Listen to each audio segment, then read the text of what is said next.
Hey, let's not f around and let's pull like f***ing men. Ferocity, strength, and speed are much desired qualities in the arm wrestling world, and few have embodied those qualities like Matt Mask. With his enigmatic personality and intense matches, Mask became one of the most well-liked and feared arm wrestlers in the game, despite never quite reaching the absolute pinnacle of the sport. But in recent years, his fortunes seem to have taken a turn, as he suffered a string of losses that have left many questioning his place among the top elites in the sport. In this video, we'll explore the twists and turns of Matt Mask, examining the highs and lows of his elite career, the challenges he's faced along the way, and what the future might hold for this outspoken and determined athlete. I am the Arm Historian, and I'll be your tour guide as we take a look at the rise and fall of the wild horse Matt Mask.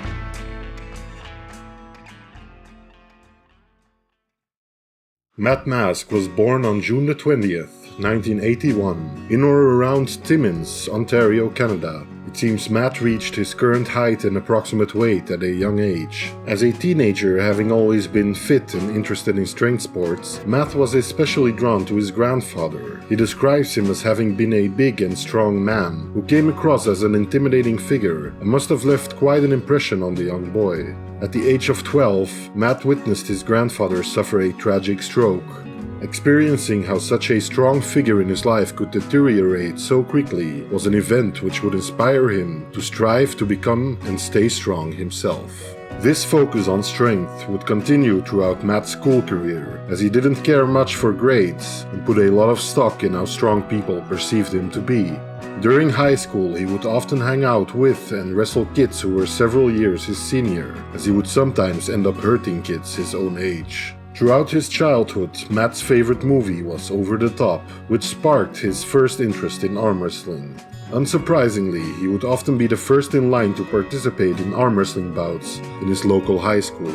It wasn't until he was 16 years old when he heard about a local arm wrestling tournament being held in a bar during a winter carnival. Upon questioning his dad about joining the tournament, the young Matt Mask was told he should not enter it, as he would probably not stand a chance against the middle-aged miners and loggers that would most likely be participating that day. Determined to prove his strength, Matt ignored his father's advice, snuck out of his home and into the bar through the back door. Perhaps because of Matt's height, or maybe because of a more laissez-faire attitude towards minors in bars at that time, he managed to enter the arm wrestling tournament. The other participants did indeed end up being mostly hardened, middle-aged manual laborers. But despite the seemingly obvious disparity, Matt ended up beating each of his opponents handily and went on to win the tournament, and with that a cash prize of $45, a t-shirt and about 5 free drink coupons, the latter of which he instantly used to consume several beers while he basked in his convincing victory. When looking back on this time, Matt says he especially enjoyed the one-on-one competition aspect of the sport and how it made him feel like he was the stronger man. After getting his feet wet at his first local tournament, it would take Matt another 2 years before being reintroduced to the sport. By this time, he was finishing high school and was known as a big football player who liked drinking, partying, and the occasional brawl. In his own words, he had a lot of pent-up aggression that he wanted to get rid of. By this time, the young Matt was looking for an outlet for this aggression and turned towards sports. With opportunities to practice any kind of competitive sport few and far between locally, Matt transferred to another high school where he could practice football more freely. During this time, he became re-enamored with arm wrestling by regularly challenging and beating the entire football team, as well as renowned locals. Unfortunately, because of low attendance, Matt was unable to graduate from high school and soon returned to his hometown. Following a grudge with a principal of his local high school, Matt soon found himself having to find any form of gainful employment. With opportunities for any kind of worthwhile job unavailable to him in Timmins, he heard about an opportunity to work on oil rigs in Alberta. During this time, Matt had entered a few arm wrestling tournaments, including the provincials. He managed to win second place, only losing out to Devon Larratt. The two had crossed paths once before, but it wasn't until this tournament where the two got to know each other better. Devon took an interest in Matt as an arm wrestler, and the two ended up spending 3 hours on the table in the after-pool post-tournament. Until this time, Matt had fostered a ferociously fast and strong hit, but was clearly lacking in technical arm wrestling. Perhaps somewhat spurred on by his placement in the tournament, as well as some guidance from Devon Larratt, Matt soon found himself training for the sport and developing his skills on the table. During the following years, Matt would go on to win regional as well as national championships, propelling him to become a real contender, not only in Canada, but in the entire North American scene. After the new decade had come and gone, Matt found himself competing in the UAL, a league where he would face off in super matches and do quite well for himself against multiple noteworthy opponents, including John Brezink and Chris Chandler.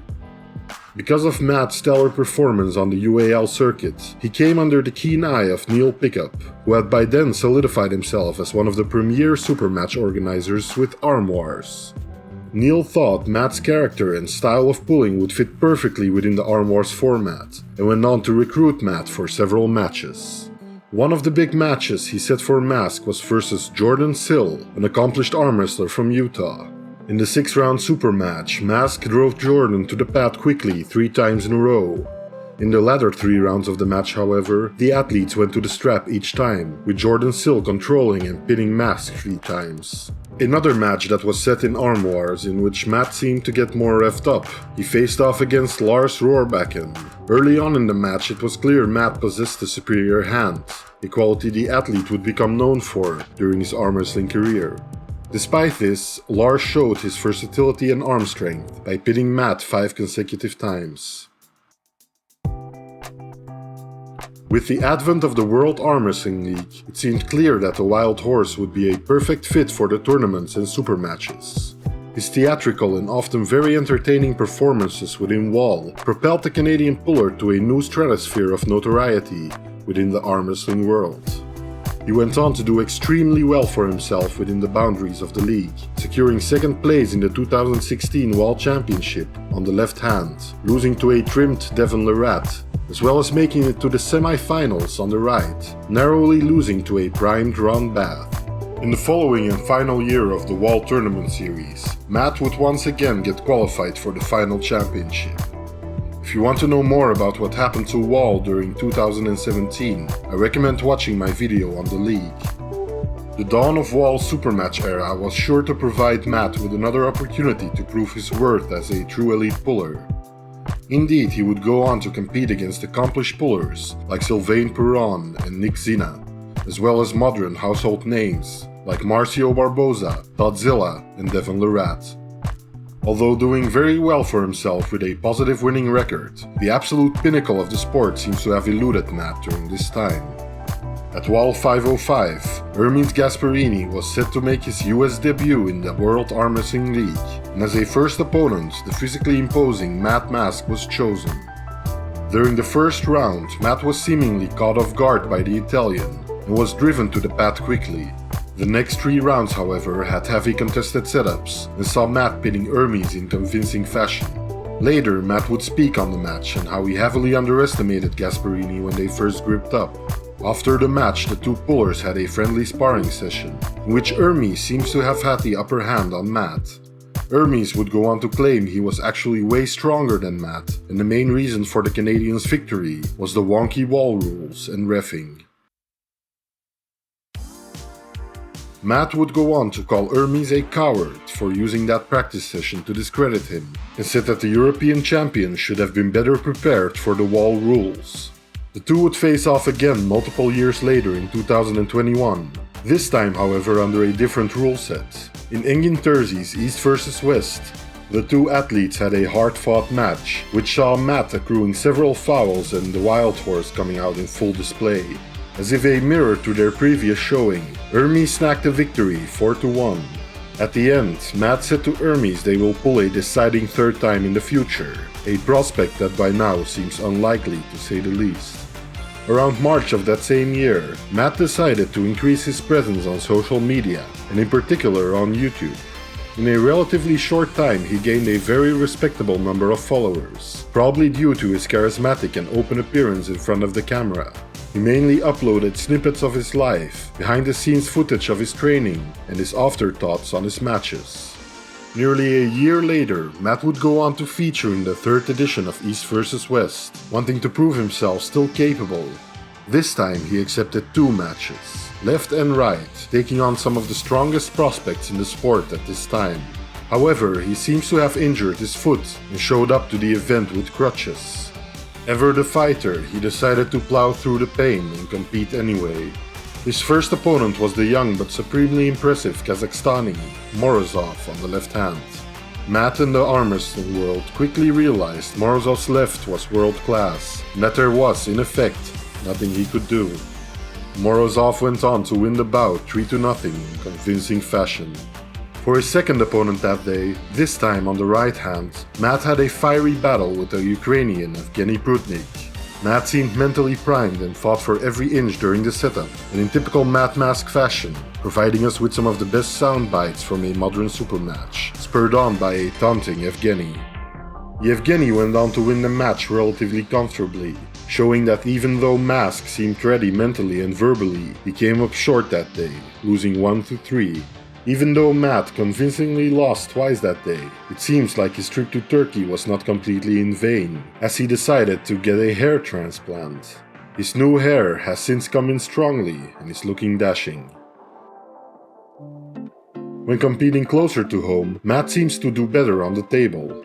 At a fledgling promotion called We the North, Mask was to face off against another accomplished arm wrestler who was on a bit of a losing streak. Krasimir Kostadinov was looking to score a victory over the giant Canadian, but seems to have chewed off more than he could handle. Matt came in seemingly prepared and strong, and all but dominated the Bulgarian champion, providing a much-needed win for the Canadian. By November of 2022, Matt seemed eager to prove he belonged amongst the elite at East vs West, despite a slew of losses during the past years. In East vs West 5, he faced off against WAF champion and rising star, the young Latvian Sandris Šedis. Mask, in his usual wild horse fashion, starts off revved up, wanting to finish with his signature explosive hit. However, Sandris would show world-class composure and strength. Once again, it seemed the wild horse was wildly outclassed and competing on a grand international stage, taking not a single round of the Latvian Šedis. Most recently, Matt Mask faced as his opponent the strong Bulgarian hooker, Jordan Tsonev, at B-Strong Arm Wrestling. Jordan took the match 4-0, seemingly able to turn Mask in every round with relative ease. With the East vs West qualifiers looming, it seems Matt Mask is primed to at least do well in the Canadian edition. One can only hope he will make his way to the finals, and perhaps even entertain us again in another edition of East vs West. One seemingly major issue that served as a hurdle in Mask's arm wrestling career is the amount and frequency of injuries he has accrued. The amount of table slaps and the fact that he self-admittedly often exerted himself up to and over the limit of his body could not have helped the situation.